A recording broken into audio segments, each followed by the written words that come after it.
en particulier les soutiens, mais aussi les postières et les postiers d'être venus. Et donc je passe le micro à Mathilde qui va organiser les prises de parole. Salut à tous, merci à tous d'être venus effectivement. On est encore réunis, je dis encore parce que c'est vrai que c'est pas la première fois qu'on se retrouve dans un rassemblement contre la répression. Gaël il en est je crois à sa 12e procédure et à son 4e demande d'autorisation de licenciement, donc c'est pas la première fois qu'on se retrouve. On a choisi en fait cette échéance pour essayer d'en faire une échéance contre la répression un peu plus large. C'est dans ce cadre-là qu'il y a un certain nombre de militants et de soutiens qui vont venir intervenir et nous montrer en fait ce qu'est la réalité de la répression syndicale et militante, parce que je pense que c'est une évidence pour nous tous que si Gaël aujourd'hui se retrouve une énième fois convoqué et menacé de licenciement, c'est parce que les postiers, les postières du 92 et les équipes militantes qui représentent, c'est une menace pour la direction de la Poste, et donc c'est dans ce cadre-là qu'ils se font réprimer, et c'est le cas malheureusement de pas mal de militants qui sont effectivement un caillou dans la chaussure des patrons ou de leur direction. Donc pour lancer ces prises de parole, je vais appeler Mickaël Ouamin de la CGT Goodyear, qui lui aussi bien évidemment a été un caillou dans la chaussure des patrons de sa boîte et qui a été victime de cette répression. Donc Mickaël, si tu peux approcher. Mickaël. Bon, alors évidemment ça coulait de source d'être là aujourd'hui pour non seulement défendre Gaël, qui est un des acteurs majeurs de la création du Front Social, mais qui est surtout un vrai militant comme on les aime, et qui aujourd'hui, à travers tous ces combats, et moi j'en ai vécu plusieurs avec lui, et notamment quand on est allé porter un chèque de solidarité aux camarades de la Poste, SUPTT, et tous les militants qui étaient sur place, et aussi les salariés, qui avaient fait grève pendant plusieurs mois et qui avaient des payes à zéro. On s'est vraiment rendu compte que le mot militant était quelque chose qui pour lui avait une vraie valeur, et on s'est pleinement reconnu dans le combat qu'il mène au quotidien avec ses camarades pour faire en sorte que l'on arrête de supprimer des postes à la Poste, c'est qu'à de dire, et que surtout ce droit le plus élémentaire à avoir un travail puisse permettre à un certain nombre de salariés encore pendant des années de pouvoir en vivre le plus dignement possible. Parce qu'à la Poste, il y a aussi la répression, et à la Poste, il y a aussi un exemple qui aujourd'hui est un exemple en France, et qui nous met énormément en colère, c'est que on s'aperçoit qu'avant, ceux qui n'avaient pas de travail souffraient, et ceux qui en avaient souffraient moins. Et bien aujourd'hui, et ça depuis quelques mois, on s'aperçoit, et c'est une grande nouveauté, qu'il y a plus de souffrance quasiment pour ceux qui bossent que pour ceux qui n'ont pas de boulot. C'est des suicides au travail, c'est des burn-out, c'est des salariés qui sortent du boulot complètement broyés, et tout ça n'est possible par la division. Et j'entendais encore hier soir sur une chaîne de télé que ceux qui ont pris le pouvoir avec plus de 27 millions de personnes qui ne sont pas allées voter, se permettent de nous pointer du doigt en disant que de toute façon, ils vont faire ce qu'ils ont décidé de faire, ils vont nous écraser la gueule. Et je pense qu'aujourd'hui, il y a un état d'urgence sociale, c'est un état d'urgence sans réagir.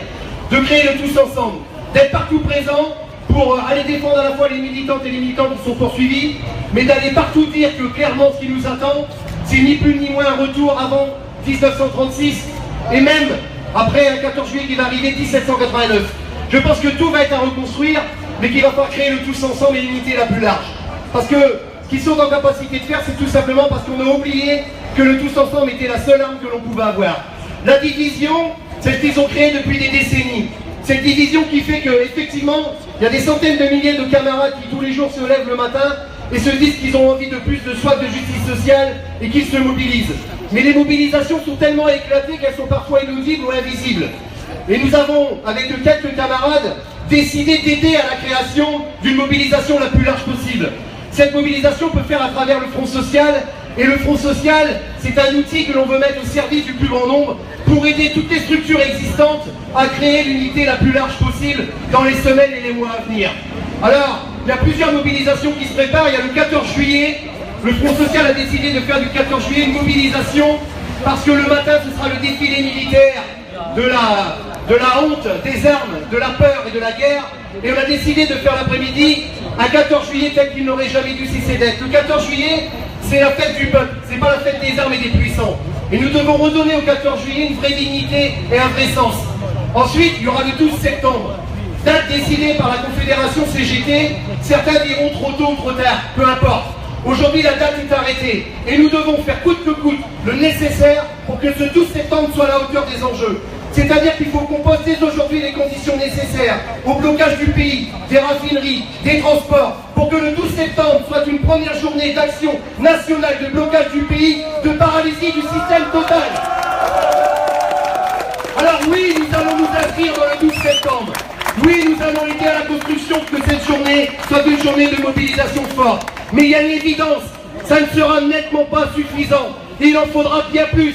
Plus de journées, plus d'actions, plus d'initiatives. Et il y a une date, c'est le 20 septembre.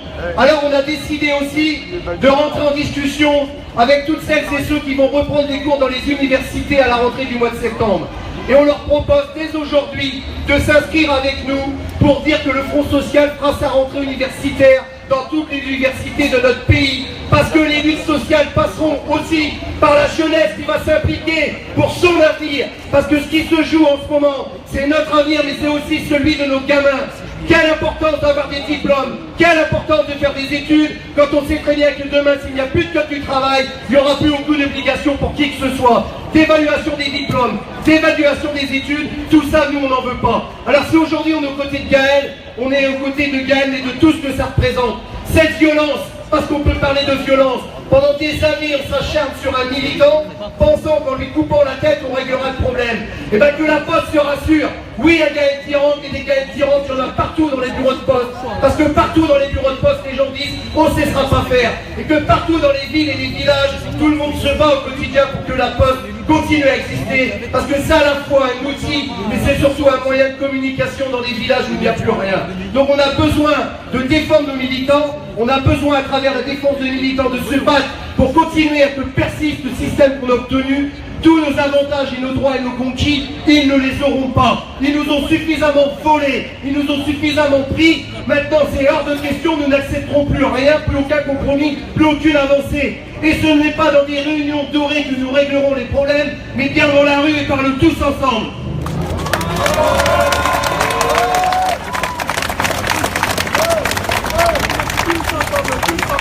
Alors, il y a 28 millions de personnes qui ne se sont pas exprimées dans les urnes, et bien il va falloir qu'on leur demande de s'exprimer dans la rue. Parce que c'est dans la rue que ça se passe, et c'est dans la rue que ça se gagne. Et de tout temps, les avancées et les conquêtes qui nous ont permis à la fois d'obtenir et de faire reculer le camp d'en face, c'est dans le tous ensemble et dans la rue. Alors il y a un travail de fond à faire, d'information, d'aller expliquer, de faire du cas par cas, et c'est aujourd'hui que ça démarre. Parce que face à nous, on a des médias qui sont détenus par des milliardaires, qui en boucle au quotidien nous expliquent qu'il n'y a pas d'autre solution, que c'est le code du travail qui amène le chômage, que c'est ce code du travail qui empêche les emplois, que c'est ce code du travail et les syndicalistes archaïques qui font que le pays est dans cet état. Qu'on arrête de nous prendre pour des cons. Ça fait 40 ans qu'ils ont les mêmes recettes, qui prennent notre pognon pour le donner à des multinationales, qui cassent le code du travail, et pour autant il n'y a jamais eu autant de suppression d'emplois, il n'y a jamais eu autant de suppression de postes, il n'y a jamais eu autant de misère sociale, 8 millions de Français sous le seuil de pauvreté. Alors la question que je poserai aujourd'hui, jusque quand on va attendre avant de s'arracher les doigts du cul et de créer les conditions du tous ensemble? Parce que c'est ça la réalité, on en est là aujourd'hui. Alors aujourd'hui, les camarades qui font la une, ce sont les GMS. Demain, ça sera les Libertés, après-demain les Tati. Tous les jours, il y a une entreprise qui ferme. Tous les jours, il y a une entreprise qui délocalise. Avec un code du travail qui est censé nous protéger, c'est 280 000 suppressions d'emplois sur les 2017.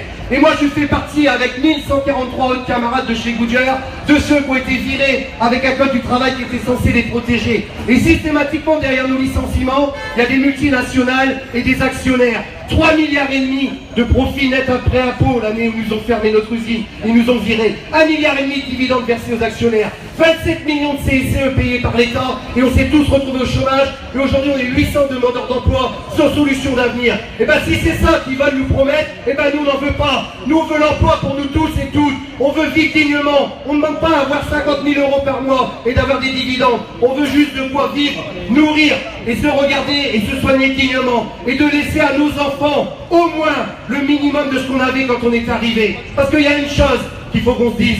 Pourquoi nos enfants auraient moins de droits et moins d'avantages que ce que nous on a eu et ce qu'on nous a laissé dans un pays qui est de plus en plus riche? Il n'y a pas de fatalité, il n'y a pas d'obligation. Alors, on va se mettre en travers de leur route, on va se mettre en ordre de bataille, on va aller chercher un par un les camarades qui doutent et qui pensent que c'est pas possible. Parce que ce qui a été possible en 36 et en 68 est encore bien plus possible aujourd'hui avec les moyens de communication que nous avons aujourd'hui. Alors il y a des batailles à mener et il y a surtout à aller chercher ce qui nous ont volé et récupérer des avantages nouveaux. Alors, aujourd'hui c'est Gaël, demain il y en aura d'autres. Il y a 2537 militants qui sont poursuivis ou condamnés. Il y a même des camarades qui sortent de prison à l'heure actuelle parce qu'ils ont milité et se sont battus pour éviter la loi travail. Alors la répression va être terrible, la violence va être terrible. Inscrire l'état d'urgence dans le droit constitutionnel, c'est en ça un signe très fort de la répression qui va s'opposer face à nous. Et face à cela, je le répète, nous n'avons pas d'autre solution que de créer la convergence. Malgré tout ce qui peut nous opposer, à la fois les conflits militants ou les conflits politiques, l'élection qui vient de se terminer a créé des failles terribles chez nos camarades. Entre ceux qui disaient qu'il fallait voter Macron pour faire barrage au Front National et ceux qui disaient nous n'ira pas voter. Entre ceux qui ont voté France Insoumise et d'autres partis communistes. Mais au final, la réalité, c'est qu'on n'aura pas le choix parce que maintenant que les élections sont terminées, on se retrouve face à un gouvernement qui a décidé de nous faire la peau. Et ce sera eux ou nous. Et cette fois-ci, nous avons décidé que ce sera nous.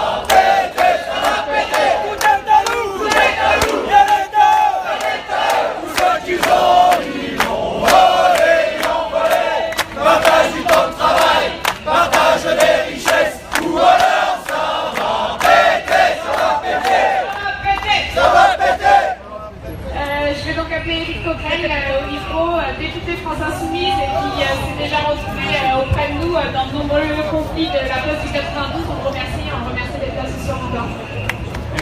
Merci à toutes et à tous.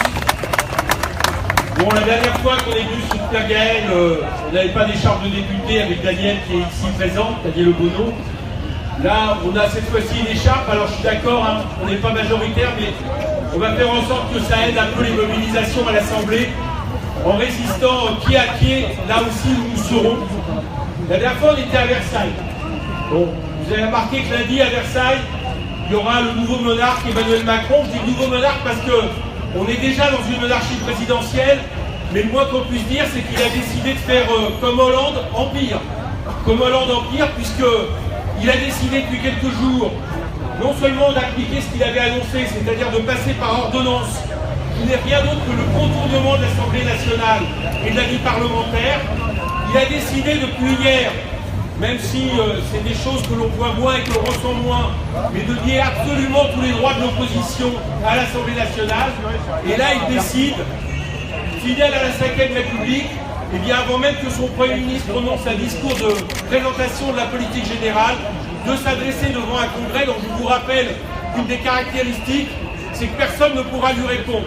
Donc lundi, il sera à Versailles, il a été au Louvre, il a accueilli Poutine au Louvre, il retourne à Versailles, manifestement il a des goûts pour la monarchie, le garçon, et il présentera un discours qui sera un discours de combat social. De combat social parce que ça vient d'être dit par Michael, ce qu'il nous prépare, ce n'est rien de moins que la désagrégation définitive du Code du travail. À partir du moment où vous proposez des séries de projets, ça veut dire que vous proposez de travailler à la tâche. À partir du moment où vous proposez de plafonner avec les prud'hommes avec des barèmes, ça veut dire que vous sécurisez les licenciements. À partir du moment où vous proposez l'inversion des normes, ça veut dire que plus aucune loi ne protège les salariés. Voilà ce qu'il nous prépare. Et le fait qu'il le fait en pénétrer par ordonnance est évidemment un symbole supplémentaire, puisque la loi qui suivra après, ça a été dit, c'est la transformation de l'état d'urgence en loi, c'est-à-dire tout ce qu'on a vécu les uns et les autres pendant les manifestations de la loi El Khomri, cette fois-ci ça deviendra la loi, ça deviendra légal, puisqu'on nous annonce même que les palpations, les contrôles pourront même être faits par des forces de sécurité privées sous contrôle de la police. Bon, donc c'est une aggravation considérable, à la fois sur le plan démocratique, ce sont des coups de force permanents que propose Macron. Et évidemment, quelque part, il va falloir résister pied à pied. On sait que c'est à l'automne qu'auront lieu les lois d'habilitation, donc nous avons aussi quand même du temps pour se mobiliser. Et moi, je crois une chose. Bien sûr, je suis d'accord avec Michael sur le fait qu'il faut se centrer sur les mobilisations. Mais nous devons aussi, les uns et les autres, tous là où nous sommes, faire œuvre d'éducation populaire par rapport à notre peuple. Expliquer en quoi cette loi est nocive, en quoi elle est pire que la loi travail. Et en quoi, parce que je viens au sujet principal qui nous concerne aujourd'hui, c'est-à-dire faire en sorte de dire qu'on ne doit pas toucher un cheveu des salariés qui aujourd'hui se mobilisent dans le pays. Que ce soit la SNCF ou au nom d'une espèce de new management, on met les salariés les uns après les autres devant des conseils de discipline, les syndicalistes pour qu'ils ne résistent pas, que ce soit à la Poste avec Gaël et ses camarades. On voit bien qu'en lien avec la destruction du code du travail, la protection sociale, il y a une attaque, une discrimination sociale, une répression sociale de grande ampleur, comme nous n'avons en réalité jamais connu depuis plusieurs décennies. Donc je crois effectivement qu'il faut une solidarité totale, la plus unitaire possible, pour dire qu'ils ne doivent pas toucher à un cheveu de Gaël, pas toucher à un cheveu de tous les camarades syndicalistes qui se retrouvent devant des conseils de discipline. Et je dirais, quelque part, fêter un serment tous ensemble. C'est-à-dire qu'il faut œuvrer toujours plus dans l'unité pour leur dire que nous ne laisserons pas faire. On ne se laissera pas faire dans la rue, on ne se laissera pas faire dans les mobilisations. Et croyez-nous aussi, même si nous ne sommes pas majoritaires, on ne se laissera pas faire à l'Assemblée. Voilà, je crois que ce sont les mêmes batailles, les mêmes combats que nous menons, au nom, j'allais dire, de revendications absolument nécessaires. Pas l'Assemblée, dans la rue. J'ai parlé de la rue en premier lieu. On s'en fout. Allez, tu t'en fous, on pas ici, de considérer qu'il y a quelques élus qui vont effectivement lutter pied à pied avec nous. Merci à tous et solidarité avec Gaël.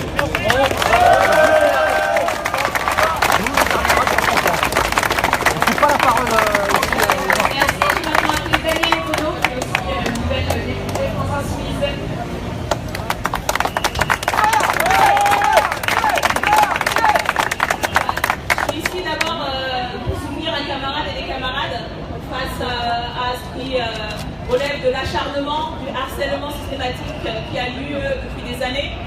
Et puis aussi parce que, effectivement, aujourd'hui, on se retrouve députés, on n'est pas nombreux, on est 17, mais on va faire le travail du 300 parce que nous, la manière dont on voit le travail des députés, c'est d'être là pour porter la parole, pour porter les revendications, pour s'opposer au mauvais coup, mais surtout être ici pour soutenir et donner la visibilité aux luttes et faire en sorte que ce rapport de force aussi, avec la petite écharpe bleu, blanc, rouge, ça donne du courage aux gens et puis ça leur fasse comprendre qu'on ne laissera pas faire. On ne laissera pas faire parce que je pense que les attaques contre les syndicalistes, contre les militants, c'est une manière de terroriser tous les salariés, pour leur dire de ne pas relever la tête, parce qu'ils savent fondamentalement que leurs mesures, elles ne sont pas majoritaires, que leur idée du travailler plus pour gagner plus, du toujours plus, ne sont pas majoritaires dans la société. Et en attaquant les syndicalistes, en attaquant les militants, c'est en fait un message à toute la classe qu'ils essaient d'envoyer en leur disant baissez la tête. Et je pense que le travail qui est fait depuis des années par les syndicalistes, dans les entreprises, dans les quartiers, c'est un travail fondamental parce que c'est sur ces fronts-là qu'on peut construire une solidarité, qu'on peut construire des luttes, qu'on peut les gagner et qu'on peut renverser le rapport de force. Donc je ne vais pas m'étendre plus longtemps, simplement pour dire qu'on est là, on sera là dans les prochains rendez-vous, on sera là le 12 septembre. On va mener la bataille à l'Assemblée, même si on est minoritaire, mais on pense qu'il faut aussi y aller. Il ne faut pas les laisser tranquilles dans leur laurier et leur rappeler que la parole du peuple les dérangera aussi là-bas. Et puis surtout faire en sorte de se faire entendre par la majorité, y compris celles et ceux qui n'ont pas voté, parce que c'est ça la majorité, pour qu'ils se mobilisent et pour qu'on soit nombreux tous ensemble. Merci.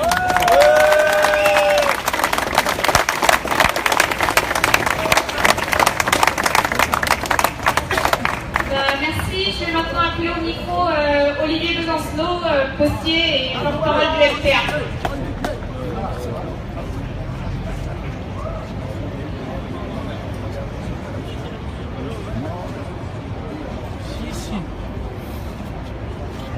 Bonjour à tous et à toutes, je vais faire bref. Je pense qu'ici on est tous convaincus, c'est quand même extrêmement important d'être présent à la fois pour Gaël et pour les engagements militants qui nous attendent.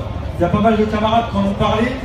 La perspective qui nous attend, c'est la bataille pour ceux et celles qui sont à la poste face à l'entreprise. Ça fait des années maintenant qu'on lutte contre cette répression et Gaël, c'est vrai qu'à lui seul, c'est un peu une synthèse et un condensé de tout ce que peut faire la boîte en termes d'acharnement contre ceux qui ont tendance simplement à trop l'ouvrir et qui ont tendance simplement à faire savoir, ne serait-ce qu'à l'extérieur, quel est le vrai visage de l'entreprise. Une des différences, c'est que la Poste, mine de rien, depuis quelques temps, elle se prend aussi quelques baffes dans la tronche. Et ça aussi, ça nous fait du bien. Je pense ne serait-ce qu'à Yann, même si l'affaire n'est pas terminée, ça nous remet aussi du beau au cœur parce qu'il y a aussi matière à gagner par rapport à une direction, et on la nomme explicitement, qui s'est crue au-dessus des lois, simplement parce qu'elle a du fric, simplement parce qu'elle a de l'argent, qu'elle a les moyens d'avoir des avocats, de faire traîner les problèmes en longueur, puisqu'une des affaires dont on parle, elle remonte quand même à il y a 7 ans, avec une affaire d'occupation des locaux qui me rappelle quelques souvenirs. Donc notre solidarité, elle est évidemment par rapport à Gaël, par rapport à tous les militants criminés par la répression à la Poste comme ailleurs, et c'est un champ de bataille en tant que tel. C'est vrai qu'il y a les camarades du Front Social qui en ont parlé, j'ai eu l'occasion de passer à la réunion de la Bourse du Travail, mais il y a quelque chose qui a été dit qui a été super fort, c'est dans les convergences de lutte qui ne sont pas forcément spectaculaires, mais qui donnent du baume au cœur. Il y a le fait de voir des convergences entre ceux et celles qui, mine de rien, dans chacun de leurs secteurs, se sont pris les mêmes coups de matraque, se sont pris les mêmes gaz lacrymaux, ont été confrontés à la même répression. Simplement, n'évoluez pas dans les mêmes domaines. Que ce soit des zadistes, que ce soit des militants de quartier populaire, ou que ce soit des syndicalistes. Et ne serait-ce que de voir des syndicalistes et des militants de quartier commencer à travailler ensemble par rapport à la question de la répression, et bien ça, c'est quelque chose d'essentiel. C'est quelque chose d'essentiel, et je le prends que par ce biais-là, parce que d'autres camarades ont expliqué mieux que moi toutes les bonnes raisons qu'on avait de se mobiliser contre la direction de la boîte, contre la loi travail XXL. Le problème, c'est qu'on a un problème très concret. C'est que dès qu'on va vouloir remettre un pied dans la rue, le simple fait de manifester, ce sera déjà une épreuve de force. Et une des pires défaites, celle-là pour le coup c'est une défaite, parce que sur le restant on a pris des réflexes de lutte, on a occupé des places, on a appris à se connaître, et ça c'est pas parti dans le sable. Mais une des défaites, c'est d'avoir laissé passer le fait qu'aujourd'hui on ne peut plus manifester dans ce pays sans avoir affaire à 3 barrages de policiers minimum, avoir affaire à des palpations, à des réflexions, et ces barrages filtrants, ça c'est une bataille à mener en tant que telle. Alors il y a les échanges qui ont été nommés, donc du coup il va falloir les mener de façon large et unitaire. Il y a les initiatives du Front Social, il y a l'appel de Copernic.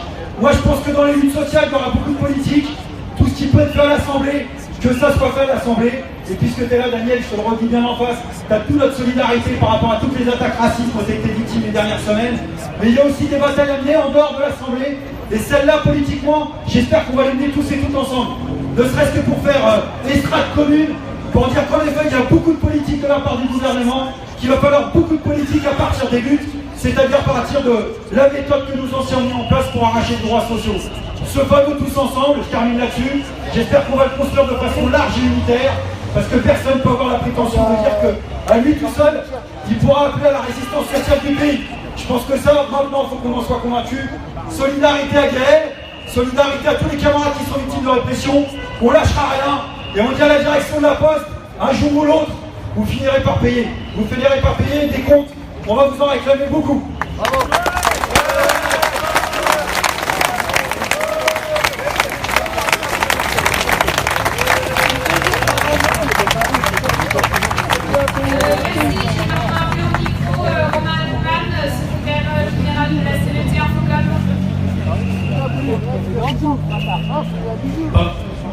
Pas de grands mots, juste pour vous dire qu'en tant que syndicaliste CGT, il nous semblait normal d'être là aujourd'hui, évidemment pour Gaël, parce que c'est des équipes syndicales en fait, à CPTT qu'on a rencontré il y a 1 an.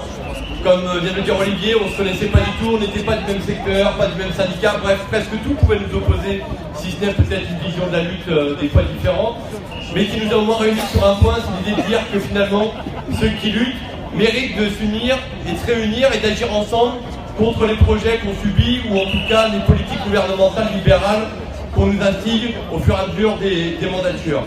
Ce qui était important de dire aujourd'hui, il y a l'expérience de Gaël, mais c'est aussi pour ça qu'on voulait être là, c'est qu'on a d'autres militants qui ne sont pas forcément à la Poste, qui étaient aussi incriminés. Nous on a un camarade par exemple de notre syndicat qui était en mesure de licenciement dans une boîte de la pub, qui est un camarade qui s'appelle Julien Jiquel et qui était menacé de licenciement tout simplement parce qu'on lui reproche finalement un excès d'activité syndicale dans l'entreprise et où il y a un acharnement de son employeur à lui trouver le moindre prétexte pour essayer de le licencier.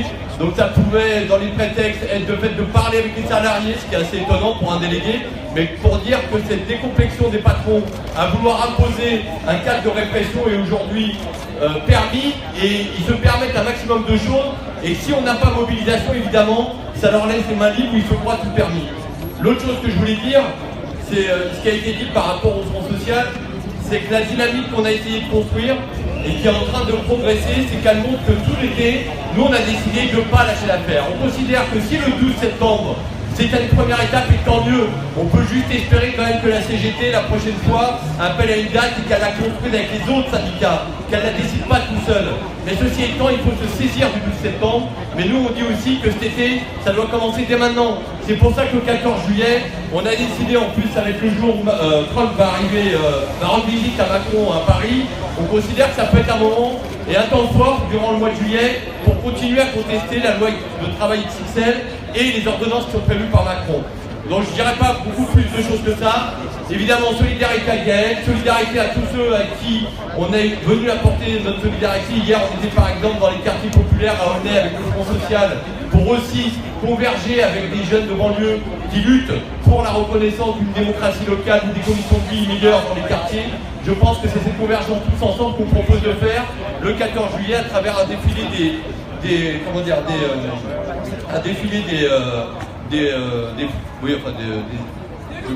luttes sociales, voilà, merci, j'avais le mot qui me fait, et pour lesquels en tout cas on appelle un maximum de monde à se rassembler. Donc je m'en arrête là. Bonne chance en tout cas à Gaël, on continuera à revenir s'il le faut dans d'autres rendez-vous de mobilisation, et rendez-vous tous le 14 juillet, 14h, place de Clichy pour la mobilisation et les défilés des luttes sociales. Merci à vous.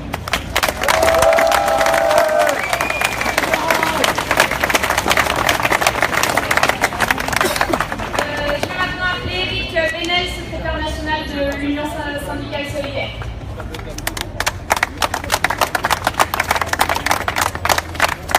Bonsoir à toutes et à tous, et bonsoir à Gaël en tout premier quand même, parce que c'est pour lui qu'on est toutes et tous là. Ça devient une habitude depuis plusieurs années de faire des rassemblements de soutien à Gaël. Mais cette habitude, cette mauvaise habitude qu'a la Poste de continuer à attaquer les militants syndicaux qui essayent de mener les luttes, ça ne fait que renforcer notre volonté d'empêcher, comme le disait bien Olivier, cette direction de mettre à mal tous les militants syndicaux qui soient de SUDPTT, mais aussi d'autres organisations à l'intérieur de la Poste qui essayent de combattre les politiques mortifères de cette direction qui, rappelons-le, parce qu'il y a quelque temps, on avait fait un rassemblement devant le ministère de l'économie, a encore à voir, même si elle est privatisée, avec l'État. Et l'État, dans cette affaire, a lui aussi une responsabilité importante. Alors, je ne vais pas faire des redites par rapport à tout ce qui a déjà été bien dit, mais je voudrais quand même souligner 2-3 points importants. Le premier point important, c'est que sur cette question de répression syndicale, c'est une répression plus large, une répression du mouvement social auquel on doit faire face. Et les éléments qu'on a depuis quelques semaines, depuis qu'il y a un nouveau président, un nouveau gouvernement, nous montrent que ça ne va pas du tout aller dans le bon sens. Je pense notamment aux arrestations odieuses qui ont eu lieu à Rennes de militants du mouvement social, militants qui ont été pris au chevet de leur lit, ou même pire, qui ont été pris en pleine audience, arrêtés, mis en garde à vue, en pleine audience devant les tribunaux. Voilà, cette situation-là, elle est grave et elle risque de s'aggraver. Et je pense qu'il est important d'avoir à l'esprit une date, c'est celle de samedi, 1er juillet, à 15h, place de la République, une manifestation à laquelle Solidaire et beaucoup d'autres associations et de syndicats appellent contre la prolongation de l'état d'urgence et surtout contre l'insertion dans la loi commune de cet état d'urgence, de cette possibilité de nous interdire de nous réunir, de cette possibilité de nous interdire de manifester. Parce que ça, c'est un outil qui se met en place directement pour nous empêcher de mener nos luttes. Et nous devons, sur ce plan-là, être exemplaires et nombreuses et nombreux dès samedi dans les rues pour dire non à la prolongation de l'état d'urgence et non à son insertion dans la loi commune. C'est extrêmement important.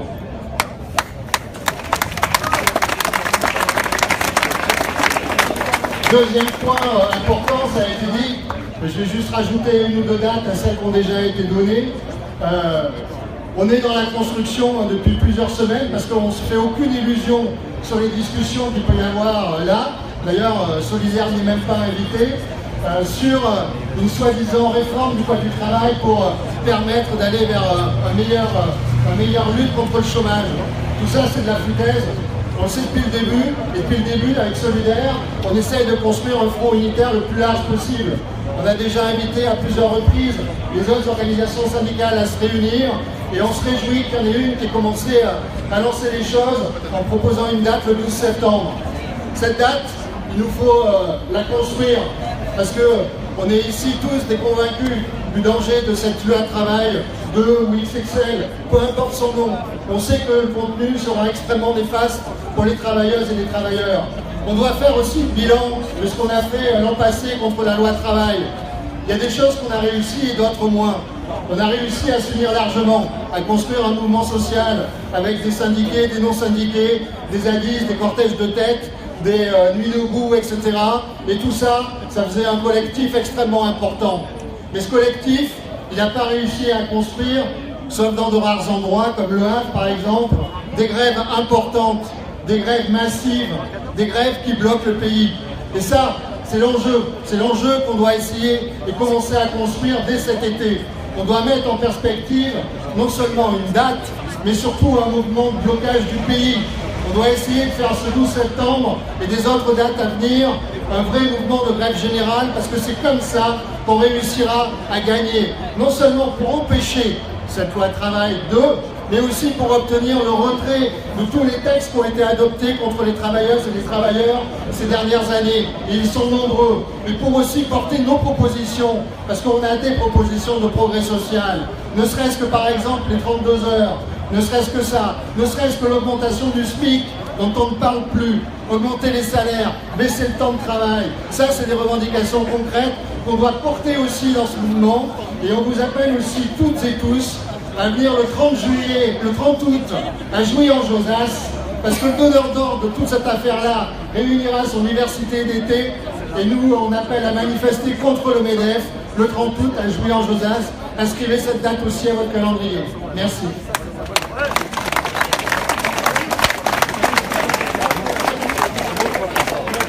Merci, on va donner la parole maintenant à Laurent Dégousset de Sud-Commerce. Merci. On est venu apporter évidemment notre soutien à Gaël, non seulement parce que c'est un camarade, mais qu'il est aussi solidaire d'un cas de répression auquel on a été confronté récemment. Notre délégué chez New Look qui s'appelle Moussa, New Look tout le monde connaît, c'est une boîte d'habillement, et donc malgré tout ce qui lui tombait sur la tête, que ce soit Gaël, que ce soit les copains postiers ou autres du 92, on sait qu'on a pu compter sur eux pour aller régulièrement dans des magasins New Look pour mettre la pression, parce que notre délégué, c'était un peu comme Gaël, il était anxiogène avec l'encadrement. Parce qu'ils s'en cachent même plus maintenant. Ce qu'ils visent, c'est directement ce que font nos délégués. Ils prennent même plus de pincettes, ils cherchent même plus à maquiller ça, etc. Là, on reprochait aux camarades tout simplement d'avoir mis en œuvre un droit d'alerte sur un magasin où les salariés se plaignaient. Donc évidemment, heureusement, son licenciement a été refusé par l'inspection du travail, mais il a fallu se donner un mal de chien. Il a fallu qu'on aille chaque semaine dans un magasin New Look différent pour dire qu'on ne lâcherait pas, pour obliger à ce que la direction rabatte ses prétentions, elle ne saisisse pas le ministre du Travail et qu'elle se contente de faire un recours pour la forme. Et ça, c'est entre autres grâce au soutien qu'a pu nous apporter Gaël. Donc ce que je voulais dire aussi, c'est que ce qui arrive à Gaël, évidemment, c'est pas déconnecté de tout le reste. C'est pas déconnecté du projet qu'on nous prépare. Ils veulent plus d'emmerdeurs dans les boîtes. Et ils veulent encore moins d'emmerdeurs comme Gaël, qui en plus vont s'intéresser à ce qui se passe en dehors de leur boîte. Tout ce qu'ils veulent avec leur projet de loi de travail XXL, c'est instaurer ce qu'ils appellent le dialogue social dans l'entreprise, c'est-à-dire ou bien tu signes, et puis si tu refuses, c'est pas grave, on passera autrement, on t'ordonnera le bras et on passera directement par référendum. C'est à ça qu'ils veulent mettre fin, tout simplement. Et c'est pour ça qu'ils tapent aussi durement sur des camarades comme Gaël ou sur d'autres camarades ici présents. Mais il faut dire qu'ils se trompent. Hein, parce que depuis des temps immémoriaux, eh ben, les opprimés, ils ont toujours relevé la tête. Et ça va de Spartacus jusqu'au jour d'aujourd'hui. Et comme a dit Gandhi, si tu crois que t'es trop petit pour changer le monde, alors passe la nuit avec un moustique. Alors moi, ce que je souhaite, c'est qu'il y ait des nuées de moustiques, c'est qu'il y ait des nuées de Gaël dans la boîte, et c'est qu'on soit des nuées dans la rue, à la rentrée, pour leur faire ravaler leurs prétentions, et enfin, imposer les revendications qui sont les nôtres, celles du monde du travail, et celles pour le progrès social. Merci. On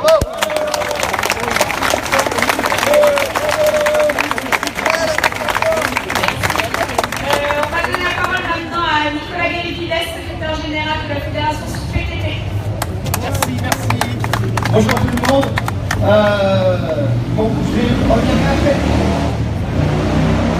Je reviendrai après un peu sur ce qu'a dit Eric. On a, alors un sud PTT, vous savez bien, on a une longue histoire, ne pas faire pleurer dans les chaumières, mais de répression, c'est vraiment accroché à ça. Les empêcheurs de tourner en rond, les lanceurs d'alerte. Évidemment, on est très visés. Il y a Gaël, il y a tout le monde. En ce moment, on a des problèmes chez Free, par exemple, où les camarades qui montent une section se font défoncer. Free, vous savez qui est le patron, c'est Xavier Niel. Donc c'est nos limites sur les finances, nos limites sur les Français, les trucs comme ça. C'est privé, ça. On a la même chose avec le public, hein. Les procès qu'on a avec la Poste, c'est un truc de malade. Ils ont aucune limite, on va jusqu'en cassation. Là, vous avez bien vu ce qui se passe avec Gaël, l'espèce de rouleau qui revient, c'est plié, ça marche et ça revient. Alors dans tout ça, il y a des bonnes nouvelles. Je crois qu'on va entendre notre ami Yann tout à l'heure, le maire, et ça nous a fait trop bien de voir qu'il y a eu une victoire, il est réintégré, mais dans l'intérêt du service, il nous racontera ça, il ne peut pas trop s'approcher sur le travail. Donc c'est une longue histoire et ça tourne. Mais on est toujours là, on est toujours solidaires, à chaque rassemblement on est là quand il faut aller dans les tribunaux, on est là quand il faut aller cartonner avec la boîte, etc. Il n'y a pas de problème là-dessus. Le souci qu'on va avoir énorme là, je reviens sur ce que disait Yannick Benet tout à l'heure, c'est qu'ils sont en train de constitutionnaliser, de rentrer dans la loi, de rentrer dans le dur, plein de règles. Du style qu'on pourra, ce rassemblement par exemple, on ne pourra plus le faire. Parce qu'il y a un périmètre sensible. On est près d'un ministère, on ne pourra plus venir sur l'Assemblée là, etc. Ça ressemble un petit peu à ce qui s'est passé en Espagne, avec une loi assez pourrie, du style, tu ne pouvais pas mettre une table à moins de 500 mètres d'un établissement public pour faire une pétition. C'est ce genre de choses qui nous menacent, et j'insiste encore pour qu'on soit le plus nombreux possible, en mode front social très élargi, samedi à 15h, place de la République, pour faire la manif du 1er juillet. C'est un truc hyper important. Voilà. Et sinon, grosse solidarité pour Gaël.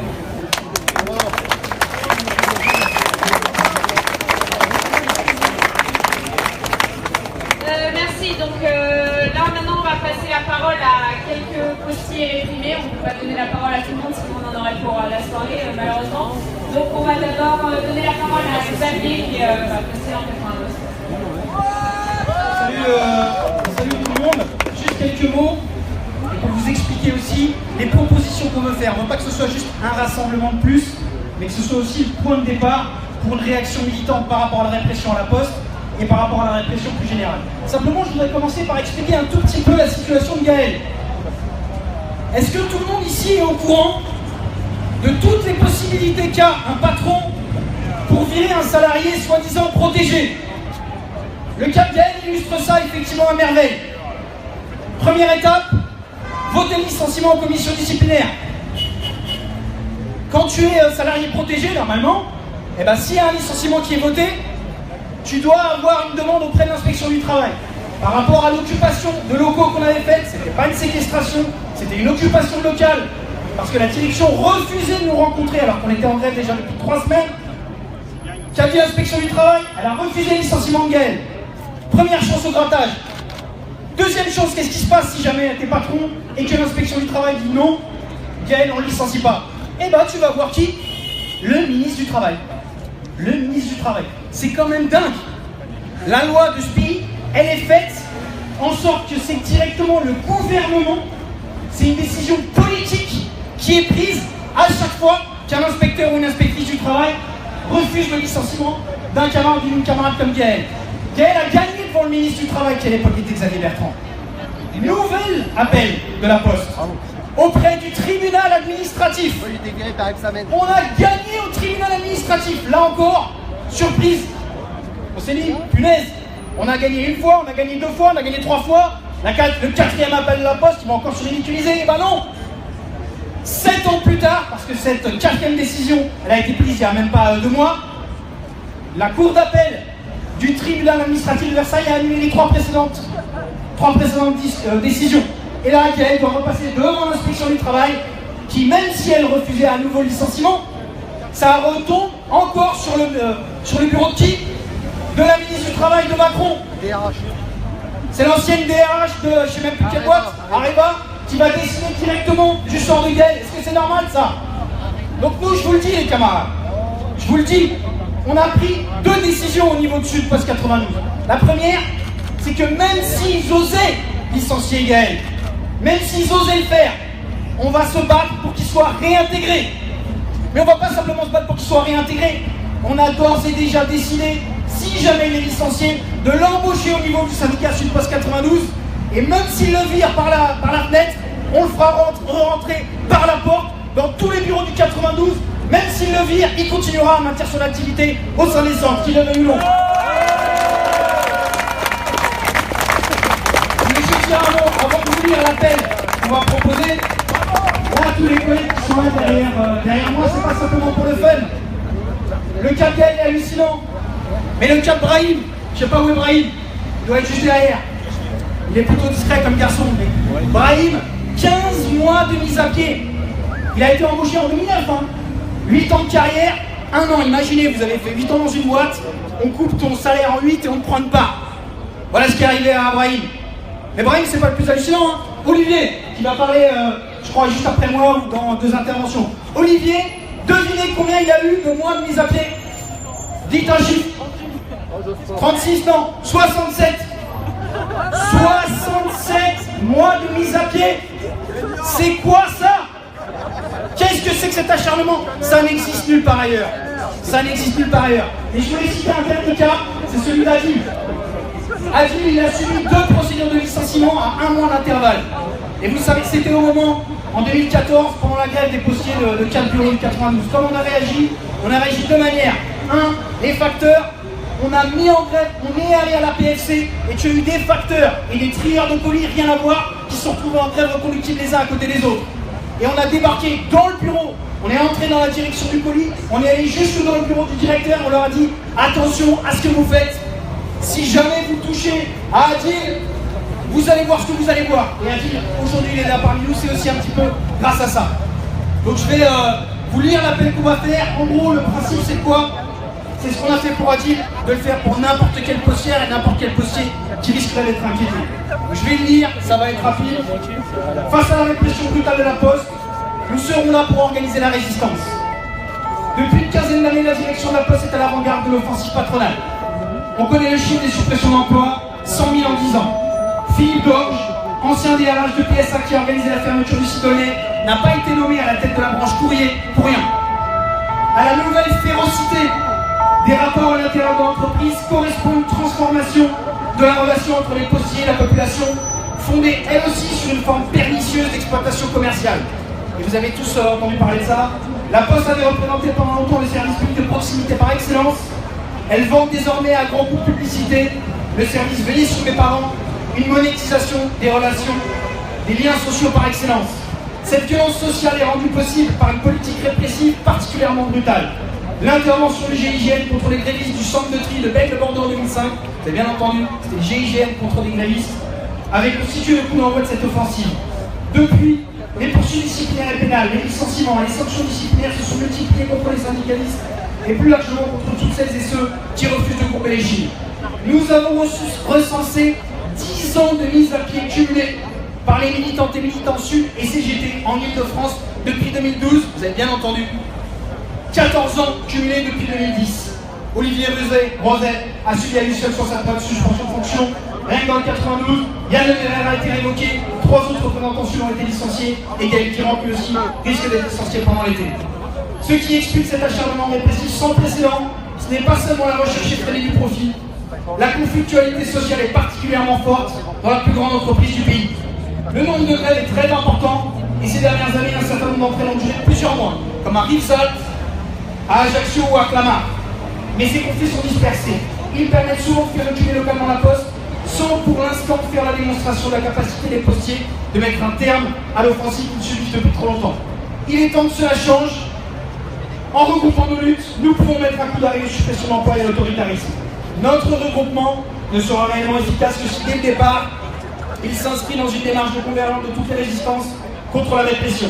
Nous proposons aux autres secteurs militants concernés d'organiser ensemble une grande marche contre la répression et contre les ordonnances Macron en septembre.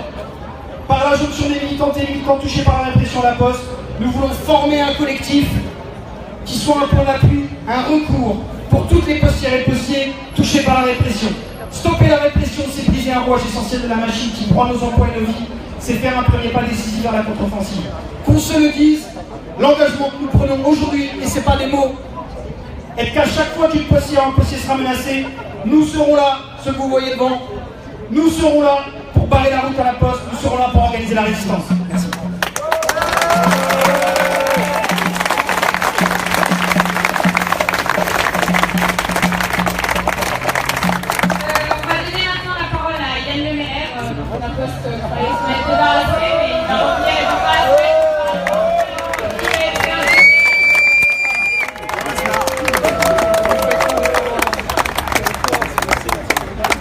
Bonjour à tous.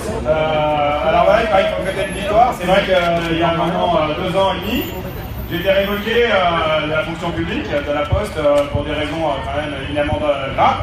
Prise de parole, intrusion de l'établissement, refus des règles de sécurité, j'ai pas signé un registre visiteur et refus d'obéissance. Donc ça, voilà. Après une grève qui a duré près de 6 mois, qui a touché plusieurs bureaux dans les Hauts-de-Seine. Et en l'occurrence, le jour où la Poste m'a révoqué, elle a fait un choix politique. Le choix politique, c'est de dire, là, on ne vous reproche pas la violence, on ne vous reproche pas de séquestration, on ne vous reproche pas d'avoir harcelé un patron. On s'est retrouvé au tribunal et au commissariat un certain nombre de fois, parce qu'on avait martyrisé des patrons à plusieurs reprises, paraît-il. Et là, en l'occurrence, il n'y avait pas ça, ils étaient au cœur du sujet. Et le cœur du sujet, c'est notre façon de militer dans la boîte. Notre façon de militer dans la boîte, elle n'est pas très compliquée. Xavier vient de lire un texte. Mais ce texte, en fait, on le met en œuvre depuis des années. Ce texte, voilà, il est un peu porteur de notre credo. Et notre credo, il n'est pas compliqué. C'est à chaque fois, la boîte, la Poste, c'est une grosse boutique où il y a 250 000 travailleurs. Mais c'est aussi une boutique où on a le salariat moderne, c'est-à-dire un salariat atomisé, souvent précarisé, mais souvent dans des petites structures. Et à chaque fois qu'il y a grève, nous, depuis des années, ce qu'on fait, ce qu'on met en œuvre, c'est la publicité de la grève. Il y a grève quelque part, il y a grève à la Garenne-Colombes, on va voir les copains de Roueil, on va voir les copains de Suresnes, on va voir les copains de tout le département et on fait en sorte d'essayer d'agréger les forces. Et ça, la boîte, elle le voit et c'est ça dont elle a peur. Parce qu'elle sait que s'il y a un coup d'arrêt un jour à ces réformes multiples, et là le dernier avatar en date, c'est quand même l'histoire de viens voir des personnes âgées pour 150 balles par mois. Voilà, j'ai eu une discussion d'ailleurs à ce propos avec ma mère qui me dit ouais, ça va durer un quart d'heure quand même. J'ai pas la télé, j'ai vu la pub, c'était ce week-end où on voit le facteur qui prend le thé avec une petite mamie. Et alors qu'on sait que dans la boîte, la formation elle dit pas plus de 5 minutes. 5 minutes pour aller voir des personnes âgées. Et elle donne les techniques pour se passer. Il y a même un commercial, si je ne m'abuse, à Clamart, ou je ne sais où, qui a dit au facteur, non, c'est 1 minute. Si vous pouvez gratter, c'est 1 minute. Salut Mémé, salut Pépé, à plus. Je te mets... Et en plus, il y a un truc horrible, enfin, le top du top, c'est amener à manger en période de chaleur aux personnes âgées, donc dans un tupperware, on leur amène, on le met dans le frigo et on se casse. Et on se casse après 5 minutes. Ça, c'est la Poste aujourd'hui, c'est sa vision, c'est sa vision du tissu social. En l'occurrence, derrière ça, il y a aussi la suppression d'emplois. C'est plus de 80 000 en 15 ans quand même. Et évidemment, le corollaire, ça a été la répression. Mon cas, il a été emblématique parce que j'étais fonctionnaire. Et c'était la première fois qu'un fonctionnaire était révoqué, depuis 1951. En réalité, à mon avis, historiquement, la vérité, c'est qu'il y a sans doute eu des caps en arrière Algérie. Mais en tout cas, ça faisait très longtemps qu'ils ne l'avaient pas fait. Et ils l'ont fait en tapant un truc assez politique, assez clair. On veut plus des militants de terrain, on veut plus des militants de lutte de classe dans la boîte. Et en l'occurrence, le 23 mai, un petit peu, il faut bien le dire, à la surprise générale, un tribunal, le tribunal de Cergy-Pontoise, a sorti dans ses attendus qu'il n'y avait pas de fait fautif me concernant. Donc la boîte devait me réintégrer dans le mois qui suivait. Et je trouve que, bon, pour l'instant, ils n'ont pas lâché l'affaire. Ils ont fait appel, évidemment. Ils ont engagé un référé, donc une procédure d'urgence, pour que l'appel soit suspensif, parce que dans le tribunal administratif, un appel n'est pas automatiquement suspensif. Et là, j'ai reçu, donc je suis réintégré depuis jeudi dernier. Et dans l'intérêt du service, voilà, je suis en attente d'un poste vacant. Alors, en d'autres termes, la RH départementale m'a appelé le soir même, elle me dit oui, tu as reçu une lettre. Je fais oui, j'ai reçu la lettre, effectivement. Je voudrais savoir si vous avez bien compris l'essence voilà, de la lettre.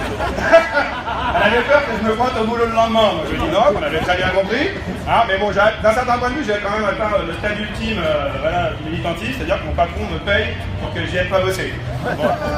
Je le dis, peut-être que, voilà, à force de se foutre de leur gueule sur le thème, peut-être que demain, voilà, je recevrai une lettre en me disant non, demain au boulot. Hein. Mais en l'occurrence, là, aujourd'hui, voilà, c'est une victoire quand même, mais c'est pas une petite victoire pour Gaël, il y en a eu un certain nombre. On espère que ça va continuer, mais c'est vrai qu'ils n'arrêtent pas. Ils n'arrêtent pas de nous faire cogner, là, tous les copains quasiment, il y a les copains de Paris, mais dans le 92, on n'arrête pas de se faire cogner dessus quand même. À part certains individus qui y échappent, c'est pas pourquoi, c'est pas question. Bon, en l'occurrence, c'est clair qu'elle a le retour dans la boîte. Pour l'instant, je vais être obligé de faire un petit peu attention parce qu'elle a référé en cours, et c'est évident qu'ils attendent un truc. Hein, c'est que je débarque dans un bureau et je fasse une prise de parole. Et là, ils iront devant le juge de Versailles. Et Versailles, jusque-là, ça n'a pas été nos amis quand même. Hein, et c'est clair que là, ils attendent un argument pour dire regardez, on le réintègre notamment tout de suite, donc suspendez-le à nouveau, ce qui est une possibilité objective. Donc là, l'histoire n'est pas terminée. Et c'est clair qu'il y a la poste, hein, il y a les convergences des luttes en règle générale. Et là, on a quand même un gros chantier. Je vais arrêter là-dessus, même si tout le monde en a parlé. C'est évident que la situation actuelle là, et le nouveau gouvernement, la nouvelle assemblée, la situation abominable dans laquelle se retrouve par exemple les migrants en ce moment. On voit un Macron qui nous parle d'humanité, son ministre de l'Intérieur le lendemain qui dit je vais envoyer des flics à Calais et qui dit qu'il faut durcir le ton. Mais à la chapelle, hein, ils se sont fait cogner sur la tête la semaine dernière dans un silence total. Et sur le plan social, ce qu'on nous annonce sur le plan social, c'est évident que là il va y avoir des bagarres à préparer. Et les bagarres à préparer, c'est pas que les militants qui les gagneront. C'est pas que des gens qui se font réprimer. Ah, c'est aussi, le jour là, nous il faut qu'on travaille à ça, à la conscience qui monte, et à la conscience qu'il faut se bagarrer, pas seulement contre l'Hercule, mais aussi enfin pour qu'on gagne quelque chose contre le patronat qui a de plus en plus faim. Il faut lui rabattre son taquet et demain gagner ensemble.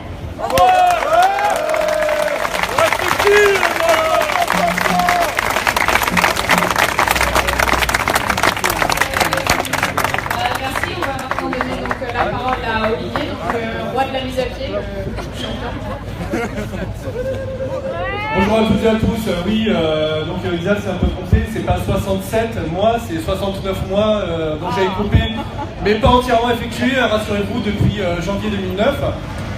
Alors, Yann l'a dit, puis on le dit un petit peu régulièrement dans nos interventions, hein, il y a deux syndicalismes. Hein. Il y a un syndicalisme qui va dans les réunions de concertation sociale avec les directions, qui regarde des slides sur les murs, qui lève le doigt pour prendre la parole. Ah, ce projet il est pas bien, tout ça. Bon. Et il y a un autre syndicalisme où les militants vont dans les services, discutent avec les collègues et les incitent à refuser les mauvais coups, les suppressions d'emplois, les restructurations. Évidemment, c'est le syndicalisme aujourd'hui qui en prend qui est touché de plein fouet. Voilà, avec, il y a une belle brochette de copains ici qui tous ont eu des sanctions. Hein, je pense aux camarades parisiens qui passent régulièrement en conseil de discipline. Et donc, aujourd'hui, et ça touche pas que la poste, on le sait, quand un camarade monte une section syndicale, sud ou CGT dans une boîte, systématiquement, alors soit le copain il se fait acheter, voilà, donc ça devient un syndicat de dialogue social, soit le camarade, c'est en but à la répression de façon permanente, et dans ce cas, il faut tenir bon, et derrière, il faut un syndicat qui ait les reins pour tenir. Il y a aussi chez nous, dans notre boîte, puisque c'est vrai qu'on est quand même une boîte qui a supprimé 100 000 emplois en 10 ans, donc vous voyez un petit peu les conséquences sociales que ça a sur le pays. Donc il y a eu tout un changement de culture, révocation d'un fonctionnaire pour des faits syndicaux, prise de parole, visite de site, des choses qui font partie du syndicalisme normal. Mais il y a eu quelque chose également qui a énormément nui, c'est que dans nos syndicats, on ne s'était pas vraiment préparé à ça. Aujourd'hui par exemple, il n'est pas naturel, alors que ça se fait dans le privé. Dans le privé, quand un camarade monte une section, on cherche des mandats pour protéger tous les copains qui militent un peu ou qui portent la voix du syndicat, que ce soit Sud ou la CGT, ou quelquefois FO ou la CFDT, j'en sais rien. Voilà, mais à la poste, chez nous, c'est pas encore notre culture. Il va falloir que ça le devienne. Parce qu'aujourd'hui, c'est bien beau de se dire, parce que j'en ai vu des permanents, des bureaucrates syndicaux qui, des dizaines de fois, disaient « Ah, mais on n'arrive pas à faire plus de 5% de grévistes nationalement. » Ben ouais, gars, mais quand t'encourages pas tes militants à tenir le choc, quand tu les soutiens pas, ben évidemment, ils arrêtent de militer. Et il n'y a plus personne dans les services. Et les collègues, ils sont plongés dans un grand désarroi. Et ils vont pas faire grève spontanément. S'il n'y a pas des militants qui viennent dans les services, les encourager à relever la tête et à se battre. C'est ça la réalité qu'on a aujourd'hui. Alors oui, il va falloir... Ça va être un combat à mener dans nos structures militantes, dans nos structures syndicales, de changer de culture, de donner des mandats pour protéger les copains, et aussi la répression qui touche tous les militants syndicaux, à la poste ou ailleurs. Nous, dans notre boîte, nos collègues aussi, hein, ils passent au conseil de discipline toutes les semaines, on a des licenciements, parce qu'un collègue a eu un retard, une réclamation, ou une altercation avec un cadre, et donc ça devient propos, comportements injurieux et irrespectueux envers l'encadrement. Ben, il faut que les syndicats ils arrêtent un petit peu de prendre le parti de la boîte en disant que le collègue est allé un petit peu trop loin, qu'il a mal parlé à l'encadrement, des choses comme ça, parce que c'est ça aujourd'hui qui nuit énormément à notre syndicalisme. Donc ce qu'il va falloir aujourd'hui, évidemment, des mobilisations d'ampleur, évidemment, ça fera reculer la boîte, ça fera reculer le patronat, ça indiquera la répression, ça c'est une chose évidente. Mais dans le premier temps, qu'on soutienne les militants syndicaux qui luttent dans les boîtes, qu'on les écoute, qu'on arrête de dire attention, il y a la ligne jaune, faut pas la franchir. Sous-entendu, ça veut dire arrête de militer concrètement. Et c'est comme ça qu'il n'y a plus de militantisme dans la poste. Je prends l'exemple parisien. Franchement, c'est paralysant aujourd'hui à Paris ce qui se passe. Il n'y a plus beaucoup de grèves. On n'entend plus beaucoup parler de mobilisation en ce moment à Paris. Là, peut-être qu'il y a eu un petit peu trop de dialogue social et que nos syndicats pratiquent un petit peu trop ce dialogue social.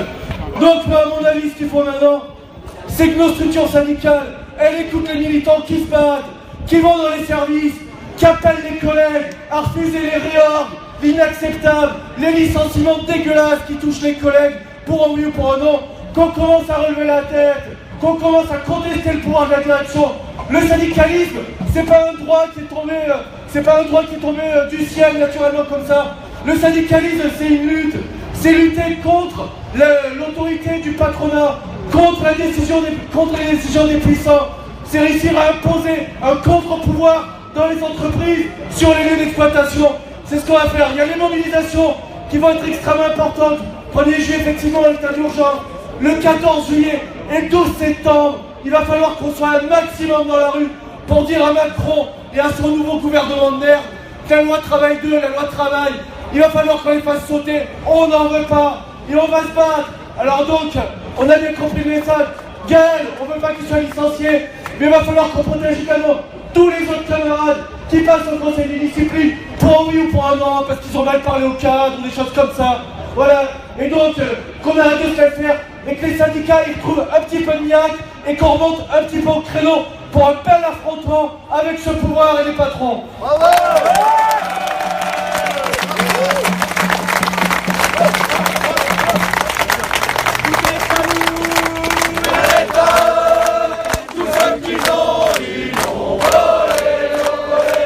Partage du temps de travail, partage les richesses, ou alors ça va péter, tout est à nous, et l'État, tous ceux qui ils l'ont volé, partage du temps de travail, partage les richesses, ou alors ça va péter, tout est à nous, et l'État, tous ceux qui ils l'ont volé, partage du temps de travail, partage des richesses, ou alors ça va péter,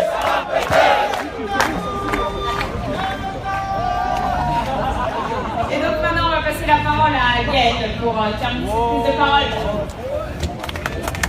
Ouais, alors Olivier, t'es bien en forme, hein, le sucre ça m'a fait du bien.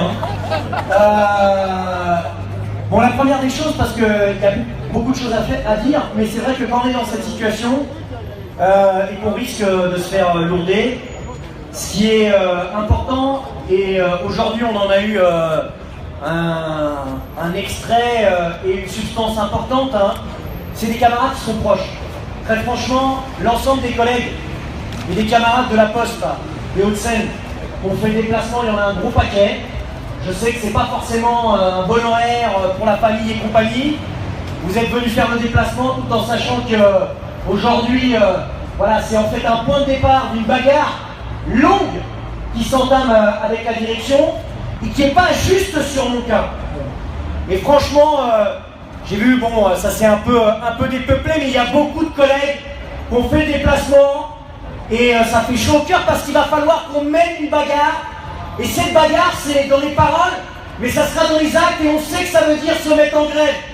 On sait dans les Hauts-de-Seine que ça veut dire de se mettre en grève en reproductible. On sait qu'il va falloir qu'on bloque l'outil, qu'il va falloir qu'on gagne pour ça. Mais je voulais remercier tous les camarades, et j'insiste là-dessus. Ici, dans nos rassemblements, l'ensemble des camarades, je ne vais pas cacher ce que je pense ou ce que je dis. Tout le monde sait que je suis un syndicaliste lutte de classe, tout le monde sait que je suis communiste révolutionnaire, tout le monde sait ce que je pense du Parlement. Mais lorsqu'on invite des camarades ici, ils ont le droit de s'exprimer, ils ont le droit de dire ce qu'ils pensent, et on les écoute et on débat avec eux. Je le dis parce que plein de moments, et les collègues de l'Europe s'en rappellent, quand ils ont été en grève pendant tout le mois de décembre, il y a des camarades qui sont venus, avec lesquels on avait grande divergence idéologique, mais qui ont pris leur bâton de pèlerin pendant le mois de décembre, et qui ont filé des coups de main. Et l'un d'eux, ça a été dit tout à l'heure, c'était Éric Coquerel. J'insiste sur ça parce que, très franchement, ce qui est en train de se passer avec le mouvement sur la loi travail, et pour moi, c'est pas rien, Olivier l'a dit, il y a plein de choses qui bougent. Il y a plein de choses qui bougent. Je me suis retrouvé avec des camarades de la CGT comme Michael Romain, où il y a 2010, c'était pendant notre grève, on était venus vous voir. On avait nos autocollants en sud, à ce moment-là, on va dire que c'était un peu moins bisous quoi. Hein, bon. C'était, il y avait un petit peu moins de bisous. Bon. Et ben, les bisous, ils sont venus comment? Pas autour d'une table à discuter d'un texte et compagnie. Les bisous, ils sont venus parce qu'on a vu les uns et les autres comment il fallait bagarrer contre le patronat et le gouvernement. Pendant 4 mois, pendant la loi travail. Les bisous, ils sont venus avec les camarades de la CGT Infocom que je salue. Et très franchement, j'en ai ras-le-bol d'entendre un certain nombre de saloperies sur ces camarades. Ces camarades-là, ils ont été à côté de moi dans les moments où il a fallu négocier avec la préfecture qui a le que depuis tout à l'heure on soit dans le terre-plein. Franchement, qu'est-ce que ça emmerdé de se mettre juste là à côté. On a été devant la préfecture pour les rassemblements et les manifestations, pour les manifestations premier tour social. Et puis 8 mai. Et on a eu la préfecture qui nous a dit en fait vous avez une manifestation statique. Vous voulez signer? On nous a dit aussi il va falloir faire va falloir vous signer une feuille dans laquelle vous mettiez d'accord pour extirper des cortèges, tous les gens violents. Bon, on leur a dit, nous les seuls violents qu'on connaît, ils sont au gouvernement. Nous les seuls violents qu'on connaît, ils ont des cols blancs, ils vont jamais au commissariat, ils vont jamais dans les prisons. Et bien c'est avec ces camarades qu'on a refusé ces injonctions de la préfecture. C'est ces camarades aussi qui en pleine grève, lorsqu'on faisait 66 jours, qui sont venus sans rien demander en échange, avec un chèque pour la caisse de grève pour les collègues qui étaient en grève. Il y en a un grand paquet ici, de 15 000 €. Je le dis souvent, les syndicats sans caisse de grève, c'est un peu comme faire du camping sans tente. C'est sympa, mais ça peut être risqué. Alors, comment on fait maintenant? Mon cas, on ne veut pas justement focaliser, c'est pas Gaël qui monte. Ça qui l'a dit.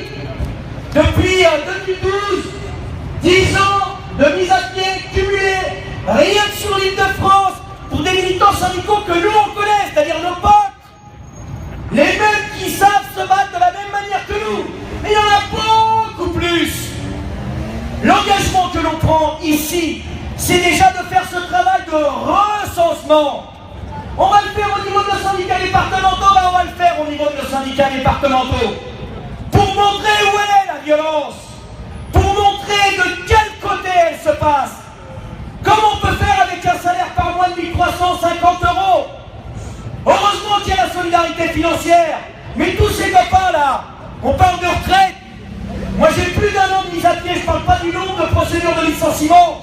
C'est autant qu'il faut que je cotise en plus pour travailler, pour pouvoir obtenir une retraite s'il ne la défonce pas totalement. Imaginez Olivier Rosel. Imaginez le numéro, c'est pas juste le salaire ponctuel, les camarades.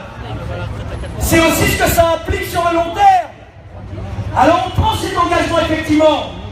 Et quand on prend un engagement, on part de ce qu'on est, c'est-à-dire l'Île-de-France. On sait qu'il y en a plein d'autres, partout. Mais on va partir de l'Île-de-France, de bien recenser. Et on va essayer de recenser tout nationalement. Et on veut faire aussi la jonction avec d'autres secteurs. La répression, ça ne vient pas que sur les postiers et les postières. Tous ceux qui relèvent la tête, tous ceux qui sont combatifs, tous ceux qui ne se laissent pas faire. Des collègues qui sont ou syndiqués ou pas syndiqués. Et parfois la carte au syndicat, c'est pas ça qui fait que tu sois le plus combatif vis-à-vis de ton patron et ton collier. On a plein de collègues qui refusent de courber les chines. On va mener cette bagarre parce qu'elle est fondamentale, il faut lui donner une visibilité. Et on la mènera, on le dit ici clairement, avec toutes celles et tous ceux qui voudront la mener avec nous. On s'en fout de ce que sont les accords ou pas les accords idéologiques. On a nos points de vue, mais on jugera les gens sur la pratique, sur le terrain de la lutte des classes. C'est comme ça qu'on juge nos camarades. Alors, bien évidemment, on ne va pas rester cantonné sur la question de la répression, hein, on n'est pas défensif, Yann l'a dit. Cet été, c'est un collègue qui disait ça, sous le sable, les pavés. On a quoi faire. Ça commence samedi. Il faut effectivement être massivement à la manifestation contre l'état d'urgence permanent. 15 heures. Il faut qu'on y soit toutes et tous. Il faut qu'on leur montre que même sur la période du mois de juillet, on est là pour protester, on est là pour combattre le projet. Le 14 juillet, l'idée c'est de rassembler tous celles et tous ceux qui veulent à la fois ni Macron, ni Trump, et qui se battent pour le Front social, qui se battent pour la résistance. On sait qu'il y aura la visite de Trump. On a au moins 3 raisons de manifester ce jour-là. D'abord, le fait de récupérer cette date. On en avait ras-le-bol des défilés militaires, des armes et des canons le matin. Ça doit être un défilé, ça doit être une mobilisation, ça doit être une manifestation des luttes sociales. Et on a un sujet suffisamment important vu la guerre sociale que veut nous mener Macron. C'est le premier élément. Le deuxième, ça sera une manifestation contre la guerre. Contre la guerre, est-ce que symbolise Trump de misogyne, de racisme, d'impérialisme? Il faudra manifester ce jour-là. Mais aussi une manifestation pour défendre nos droits et nos libertés. Contre le fait que justement, l'état d'urgence permanent soit inscrit dans le droit commun. On a au moins ces 3 raisons fondamentales pour manifester le 1er juillet et massivement le 14 juillet, montrer que justement nous ne désarmons pas. Et l'IPL de l'Union syndicale solidaire l'a dit, il y a le 30 août.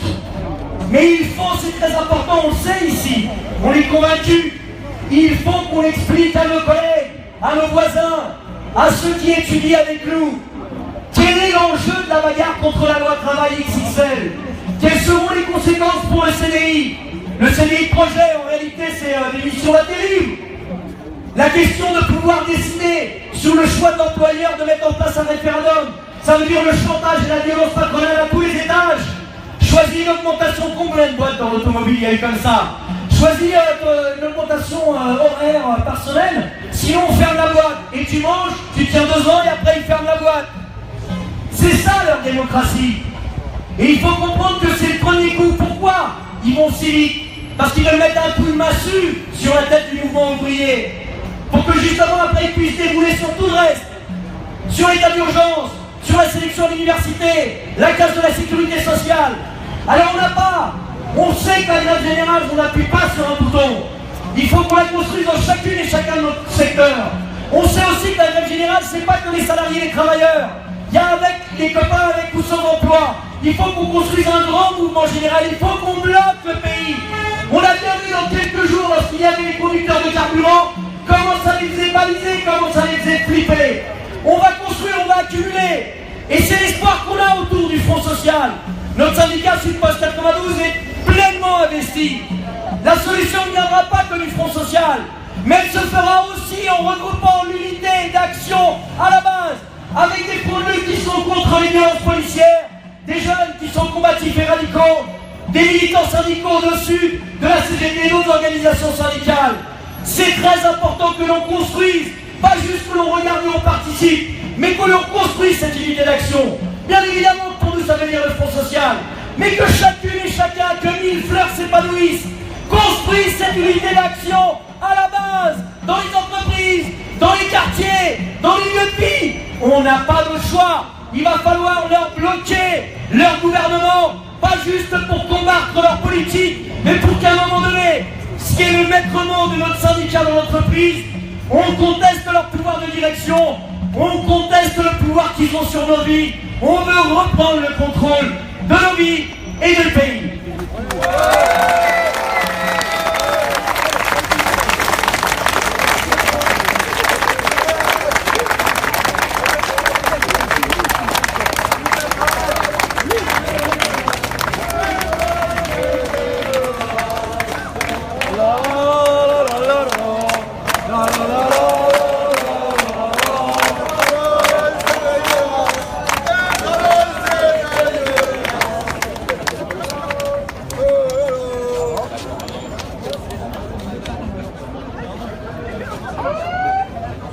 Merci à tous les camarades, merci à tous les amis d'être venus pour soutenir Gaël. Et les différentes échéances ont été données et on se retrouve à très bientôt dans la rue. Merci à tous.